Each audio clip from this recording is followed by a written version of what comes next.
salaamaaleykum nos amis et fidèles internautes nuyu leen ziar leen jaajëfal leen bu baax a baax di leen wax ne dal leen ak jàmm seen beneen nouveau numéro bi nga xamante ne mooy yoonu ndaw comme ni leen ko waxee nee naa leen yoonu ndaw bàyyiwul kenn yaa xam nga woykat bi fecckat bi footballeur bi ak ñi nga xamante ne ñu ngi ci théâtre yi di béy seen waar ba tax na tey ñu toog ak koo xamante ne acteur la ci série bi nga xamante ne moom lañ naan Idole mu nekk Hercule doon fa jouer rôle bu am solo wax dëgg yàlla mu doon jouer rôle Bujumaan naam sax yombul waaye matale nañ ko donc nag du ñàkk ñu mën ko dalal suñu plateau yoonu ndaw laaj ko ana nan la rôle boobu demee woon kon du ñu def lu dul nuyu ko bàyyi ko mu nuyu ko mbokk internet di seetaan Hercule maa ngi lay nuyu. maa lay fay Marina di nuyu waa Senbuzz. di nuyu tous les internautes et tous ceux qui suivent Senbuzz. waaw. Hercule pourquoi le nom d'Hercule? Bon, le nom d'Hercule, je dirais que c'est un autre personnage, hein. Bon, comme tout nom de personnage. Personnage, ah d'accord. Donc Hercule bi ci série Idole bi nga ko tuddee. Voilà. Avant série Idole bi, maanaam avant ngay nekk Hercule kan nga woon? Bon, man de mon vrai nom, je m'appelle Papa Kory Sène, mais bon, plus connu sous le nom de Papi. Papi Sène la ma nit ñi di woowee en fait. OK. Ouais. Est-ce que mën nga ñu wax tuuti ci kan mooy Papi? Bon, Papi, c'est un gars natif de Thiès. D'accord. Je suis c'est entre Thiès et Fatick. Thiès ak Fatick. Voilà, je suis séeréer de Fatick. OK. Mais je suis né à Thiès. D'accord. Bon, je sais pas trop comment la ngeen bëgg ma wax ci man. Waaw bon ñu xam sa parcours ci say jaar-jaar et tout.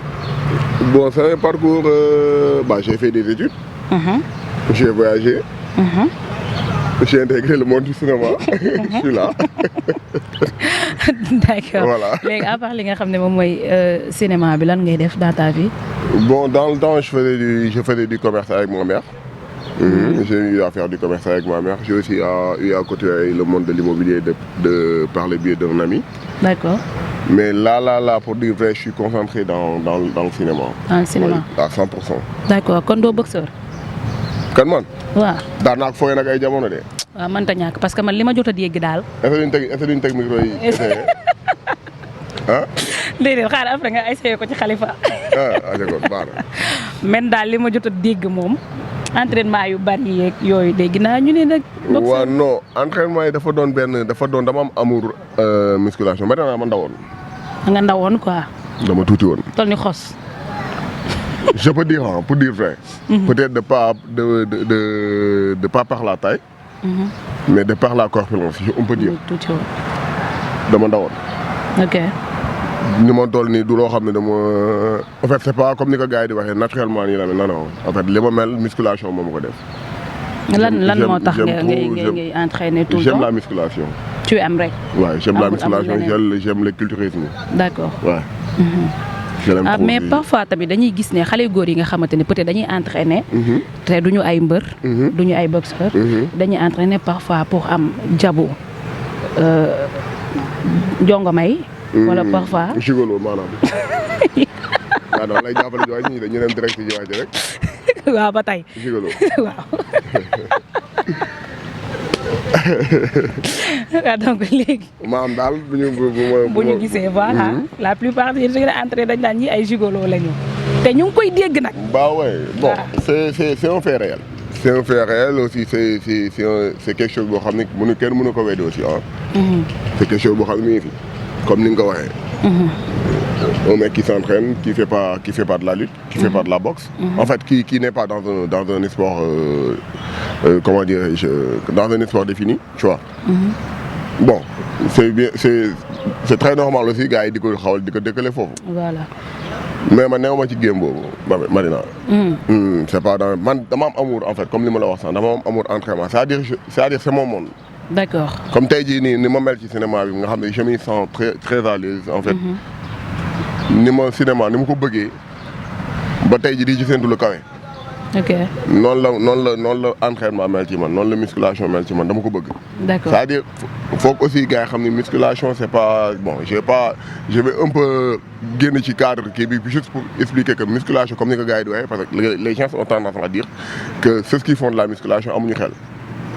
La plupart on voilà mais musculation en fait déjà li mu ëmb dafa bëri. li mu ëmb dafa bëri parce que dans la musculation on parle de l'haltérophile, on parle du culturisme. C'est-à-dire il y a pas mal de choses yi nga xam ne tey jii dañ koy wax en fait ñiy def musculation c'est des gens intellectuels si da ngay gis ne ko jugee bureau. yor ko def ko si moom jugee bureau am taal otom ñëw ba ci salle bi dugg ci vestiaire changer entre li muy entre ñibbi kon kooku mënuñu ne amul xel. si et pourtant c'est un chef de société, c'est un chef d'entreprise. mais parfois même bu fekkente ne. peut-être nee nga jugoloo boobu sa esprit nekkul ci loolu. du ñàkk parfois di nga am ñoo xamante ne genre de fille wala mère yeeg. diriyànke yi comme ni ma ko waxee sànq di la côtoyer ci côté boobu noonu loolu moom mënta ñàkk moom maa ngi wax. gars ñëwuñu ma mooy côtoyer. ah ñëwuñu ma. ñëwewuñ la non luñ la ragal tamit kon buñ amee fit ne man moom. buñ gisee liñ bëgg dañ koy wax. nee na damay dóore. ah ok nee damay dóore moo tax di ma côtoyer. waaye doo dóor ñëpp du ñàkk nag parfois nga xaw a kii non je tape pas sur des meufs. doo dóor jigéen. doo dóor jigéen. waaw léegi lan moo tax ñoom ñu di la ragal. waaw non mais bon c'est ay seen xalaat la rek seen préjugé bopp la moo ngi nii xoolal du dara. ma wax leen ko nag yéen ñi ragaloon ñëw leen ma may leen fit. ñëw leen ma may leen fit Malika laa ko yóbbu ndax day waaj a déménager. xaar leen ko foofu. barrage électrique bi nekk de artiste. léegi est-ce que mën nga ñu expliquer si toutefois sa vie ci côté boobu noonu nan la demee parce que du lu yomb quoi parce que mënoo entraîner tool nu la neex nga ne amour bi kese nga am amul benn métier booy yootu lu jëm ci wàllu entraînement. waaw j'ai eu à travailler dans la sécurité. J'ai eu à travailler dans la sécurité, j'ai eu aussi bon pas mal d'opportunités en fait. tey jii nii mën naa ne tey jii cinéma bi ma nekk tey opportunité yi ma ciy am tey jii nii c'est par rapport li ma ko may tey li may entraîné la en fait. ok sama corpulence sama morphologie moom ko may tu vois un peu. donc sant yàlla c'est pas loo xam ni doonu loo xam dama koy rëcc wax. ok doonu loo xam dama koy rëcc sama yaram may xas rek sa yaram bi kenn yàq nga sa yaram bi ba kenn. mbaa ba loo sol du rafet dootu rafet. naan ma boo solee costume nuyu man ma ne ko mère xanaa xamu ne fonkal rek sol costume mu rafet ci ñoom. maa la ko wax te xale jigéen moom lañ bëgg. bàyyi la ko xale jigéen. yéen moo tax ba sama question yi côté boobu ngeen koy xaw taayfin la ñuy wër. loolu nga gis. ba tey baax na waaw ba tey baax na. li jënd wuñu ma sax. dinaa laaj li ma laajoon xos de ñaata message je t'aime nga recevoir par jour. kaman xos naa je t'aime ni di nga ñàkkul kat ngay am ñu lay jël ci suuf nag ab déggoo ko yaa ngi koy gis nag maa ngi daal def ay commentaire nii gis gars yi di waxante ay je t'aime foofu ah gars yi dañ koy waxante mais parfois doo gis commentaire gars yi wax ay je t'aime nga jéem a jël numéro bi ci suuf après contacter. yow man dama am kersa googu dama am kersa. kersa la dama am kersa boo rejeté man dama def yooyu. daa am kersa ku la rejeté ah d'accord. yow man dama kii de yow man dama yaru de. ah daa yaru. ma yaru. tey nag damaa yab. toog na di tagg boppam nee na moom daa yaru. dama yaru ba tey mën naa nekk du ma la ko bañal ñu ñëwaat ci li nga xamante ne moom mooy série Idole bi. nga wax ñu sa dugg ci biir série bi nan la demee woon c'était par casting wala nan la demee woon. waaw mon intégration dans la série Idole s'est fait par casting. Ouais, elle s'est faite par casting. Bon, le réalisateur nous a fait confiance. D'accord. Nous a intégrés dans la série. On a su faire nos preuves. Bon, ci liñ jàpp. On a fait nos preuves parce que dañ jàpp ni instant ñun ba léegi mënaguñu waaw. parce que ñun tey jii nii suñu objectif. mooy exporter en fait cinéma sénégalais. Ok. Voilà, c'est-à-dire l'objectif c'est pas juste le national, mais c'est l'international. On peut se limiter juste au simple fait d'être connu juste au niveau national. Mais on veut côtoyer les internationaux. D'accord. Les grands acteurs. yaa xam ni aussi talent bi ngi fi. mën-mën gi ngi fi sañ-sañ gi ngi fi. D'accord. waaw mën nañ ko tamit. c'est possible. très possible gëm-gëm bi la rek moo lay may loolu noonu. rôle bi nga xamante ne moom nga joué woon muy rôle Faqman. rôle Bujuman. comment ça a été est-ce que nekkoon na loo xamante ne on peut dire ko yomb na wala yombul. waaw mais xam nga tout est question de psychologie. xam nga nit boo defee benn affaire sa xel ni lii tu peux le faire rek c'est après en fait ça vient facilement. Ça vient facilement. Nous quand le réal nous a briefé par rapport à notre rôle. wax ñu di ni genre ay buuñumaan lañu waroon ko mën a expliquer ñu ko xam papi ci bëgg boppam xam papi ci jaaytaar gi mu doon. nga war a xëy gis papi ci melokaan boo xam ne dafa yow buñ la ko waxee c'est-à-dire yow ci dégg na nga naan non loolu c'est impossible le gars il va même pas assurer. Mais bon j'ai fait tout mon possible. Je sais pas si j'ai réussi ou pas. loolu peut-être je vais laisser aux chances. non réussir nga moom macha allah réussir ngeen sax laay wax réussir ngeen moom macha allah. mais ku ne si ñun jaayante na loolu ba jox nit ñi ba ñuy seedaan. am lu ñu bëgg. si. ba tey jii nii maanaam ki ñu naan fàq man ki ñu naan buuju man tey jii ba dajoon tey jii ba ci tey suñu séquence mu gis boppam ci li ñuy def. si. parce que on a reçu pas mal de retours par rapport à ça ay nit ñoo xam ne la naan tey jii nii. yéen tax na tey jii yéen may ngeen ñu fi tey ci société bi. Tu comprends? Si. loolu c'est le genre de retour yoo xam ne ça fait chaud au cœur. Si. Ça fait plaisir et puis ça motive. D'accord. bu nit ñëwee tey ni la yéen tey jii nii seen rôle bi tey yéen a tax tey ma amaat sañ-sañ ci société bi. amaat fit ci société bi. amaat courage amaat sama courage intégré société bi. loolu day neex. si day tax boo doon def benn di def. da ngay yokk si. voilà. c'est important est-ce que rôle bi nga xamante ne moom nga joué woon. am na séquence boo xamante ne moom nga joué woon mu nekk séquence boo xam ne moom moo la ci gën a marqué maanaam bi la ci gën a métti. métti quoi. la ci gën a métti quoi. boo xam ne da nga ko joué mu métti. non da nga ko joué ba pare mu gën la cee marqué quoi. mu gën ma cee marqué. émotionnellement ou bien. noo ko sentiree rek mu marqué la soit mu neex la. wala mu naqari la waaw xam nga ñun suñuy séquence nag c'est des ça ñun yàlla dafa def ni ñun suñuy séquence c'est des ça a toujours été des séquences musclées en fait comme ni ñu koy waxee dans le monde du cinéma. C'est l'expression qu'on utilise des séquences musclées des séquences en fait pimentées. séquence bu ñu mën c'est-à-dire ñun tey séquence bu ñu joué rek ñun jàpp nañ ni. bii moo dàq bële. D'accord. te bu ñu seedaan te bu ñu joué dañuy gis ni affaire bi mën nañ sax joxe plus. bi ñu ko defee ça fait plaisir à ceux qui le regardent en fait. Ça leur fait plaisir. Donc pour revenir à ta question séquence bu remarqué maintenant séquence marquante yi dafa bëri de. mais wax ñu ci benn rek boo xamante ne mënta ñàkk. Bon j'ai l'habitude déjà de dire que la séquence où on a bu ñu yóbbee Chérif Galem. ok. c'est on a ramené Chérif chez lui. waaw séquence boobu c'était trop riche en émotions. parce que dañuy des ci séquence boobu parce que dalaloon naa fi ki nga xamante ne moom mooy xos moom itam. biñ ko laajee ban séquence mu la gën a marqué boobu la wax. est-ce que mën nga ñu ñëwalaat ci loolu parce que moom loolu moo ko gën a marqué. non mais yow tamit moom moo la gën a marqué. parce que c'était trop riche en émotions. pour dire vrai c'est trop riche en émotions. pour te dire Massa ci wax la séquence boobu noonu ci biir séquence bi toog dagg nañ ko benn instant. ok. tellement c'était riche en émotions maman ta Aline mooy elle pleurait de fait. ok.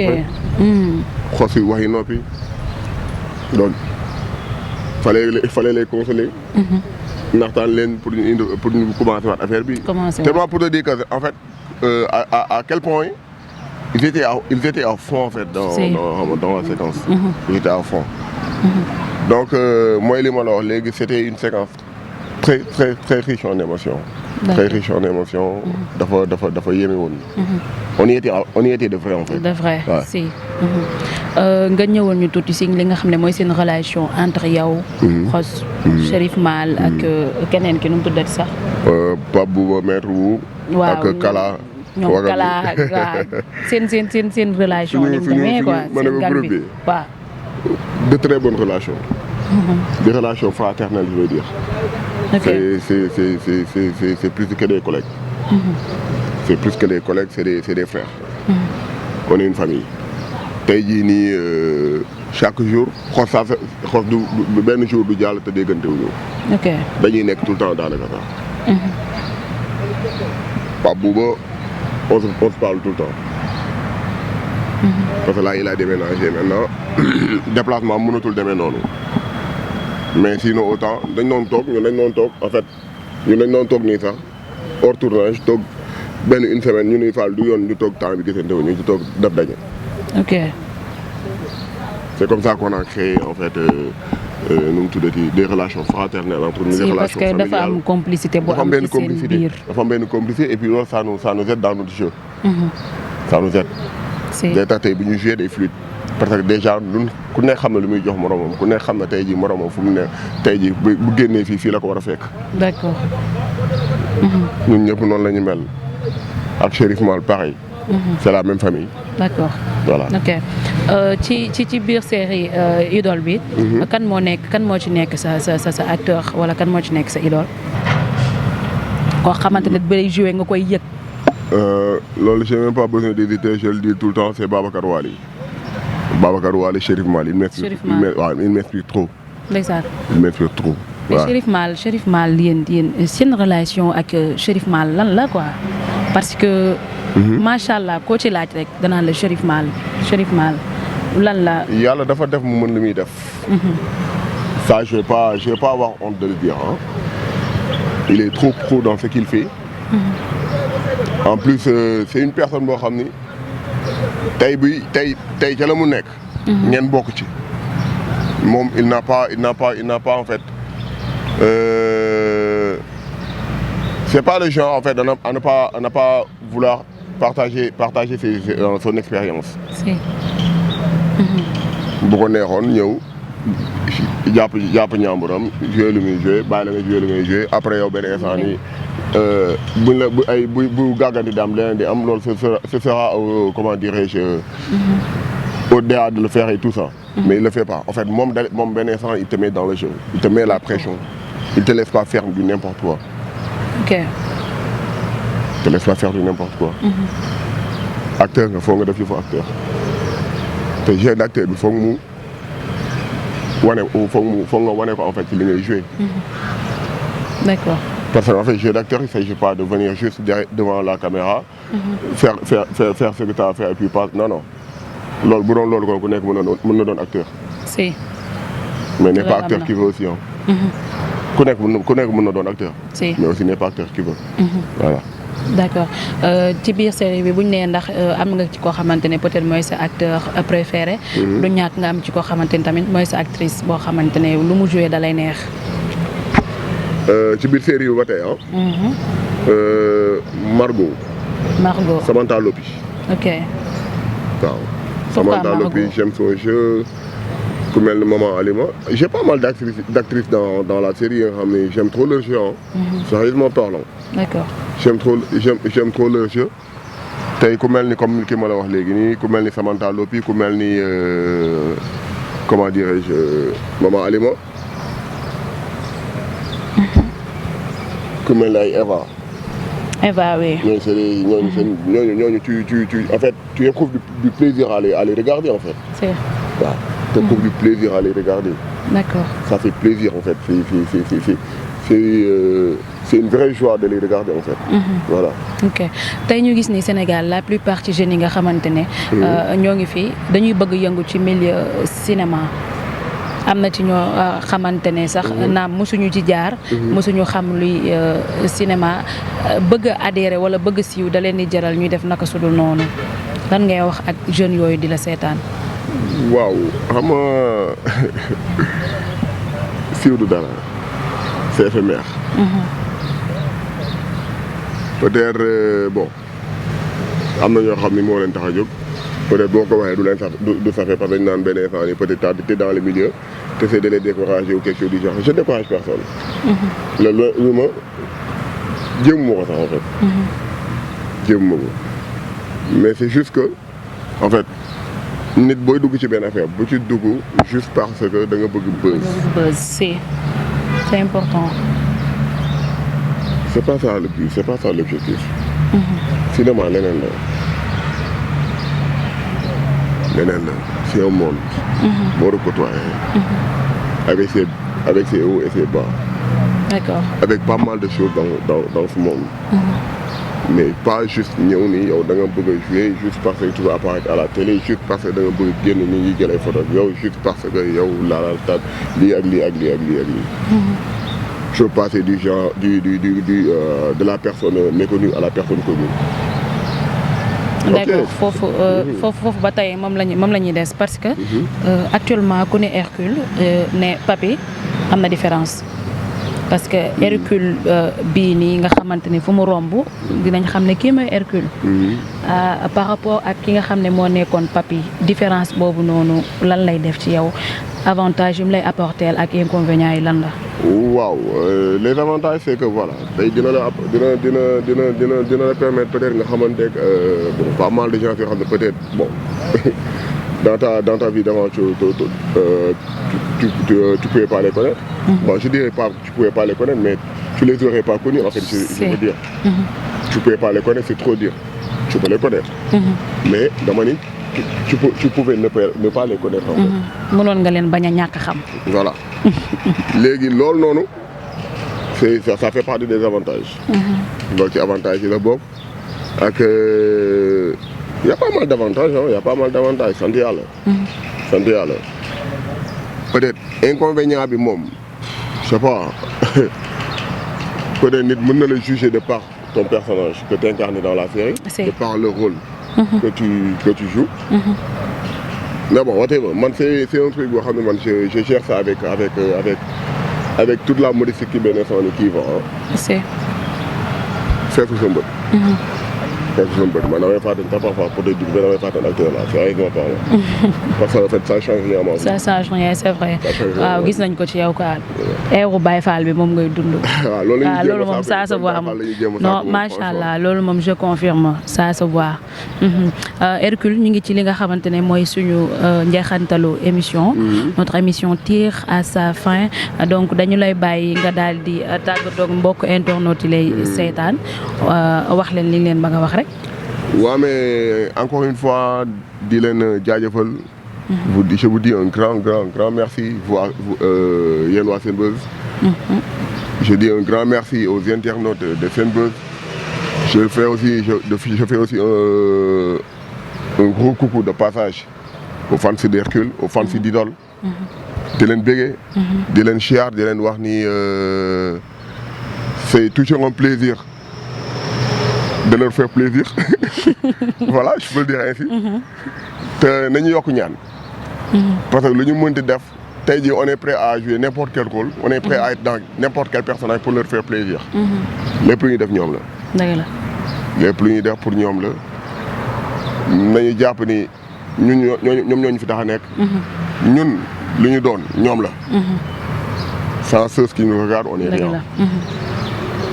donc ñoom la lépp ñoom la. ñoom la ñuy jox 100% bi je veux dire. di leen bégg di leen siyaar di leen full respect waaw.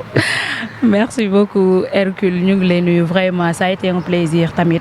de partager ak yow li nga xamante ne mooy plateau yoonu ndaw mbokk yi kon lii lañ leen indiloon si li nga xamante ne mooy seen émission yoonu ndaw ñu dalaloon ki nga xamante ne nag mooy Papy Hercule de la série Idole mu ci doon jouer rôle bu am important man moom franchement personnellement ñoom seen rôle bi nga xamante ne dañ ko jouer daf ma marqué man au fond moo tax ñoom ñëpp nekk samay fans macha allah lii lañ leen indiloon nag di leen jox dig daje beneen yoon ak beneen ndaw ci seen émission bi nga xam ne mooy yoonu ndaw au micro ngeen am ci Marina Rijal caméraman réalisateur ngeen am ci Khalifa jaa ngeen jëf peace and love damaa fàtte nag tagg ki nga xam ne moom abi gis nga ma ni damaa sañ sa tey sama copine moom ma fi génne muy Mina Jadid Chic taalibi Sëñ Axma Mbàkke boobu waaw kay daal nag moo ngi jógee ba Belgique